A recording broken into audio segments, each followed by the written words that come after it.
Union home minister Amit Shah बारमाह लगी जम्मू कश्मीर सफर रहे मेनाया बड़ा मोकना जम्मू कश्मीर टोठारे टेरोरिस्ट को उत्पाद बाड़ती कानते जम्मू कश्मीर पुलिस और इंडियन आर्मी पेट्रोलिंग ड्यूटी को एतहब लेदा और ओना तायम पुनिया टेरोरिस्ट ठू गोज गट को बड़ा उनको टेरोरिस्ट दो पाकिस्तान खन हेज करते हमला रना कुरुमुटु को हताव लेदा मेनखान ओना मांग नहीं जम्मू कश्मीर पुलिस और इंडियन आर्मी खबर को बड़ा नाम करते उनको जहाँ टारगेट तहाँ कना ओना को बांचल केदा अमित शाह जम्मू कश्मीर चलाव करते सनम लेकान खबर को हताव दा घटन या तुनकी जोर शोर को एतहब कदा जम्मू कश्मीर पुलिस और Indian army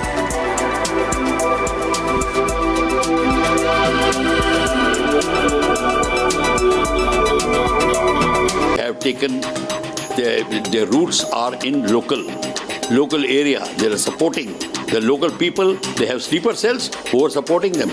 I am not saying entire Jammu and Kashmir is supporting them, but there are some people who are supporting them. I am talking of that. They are the sleeper cells. The earlier we get rid of them, the better it is.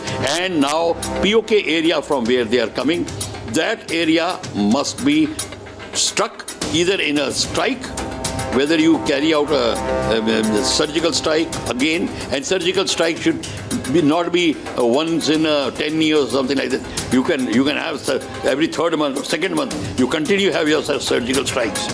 Wherever you want to do that, you carry out, occupy that area physically. And you say your POK is yours, start taking it now.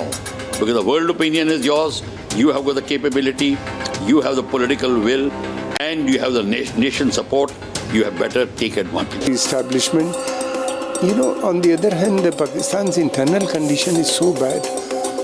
There's a serious political crisis, it's on the verge of economic collapse, people are dying of hunger. Then there are shortages of food and, every essential commodities. And yet, they continue to back militancy.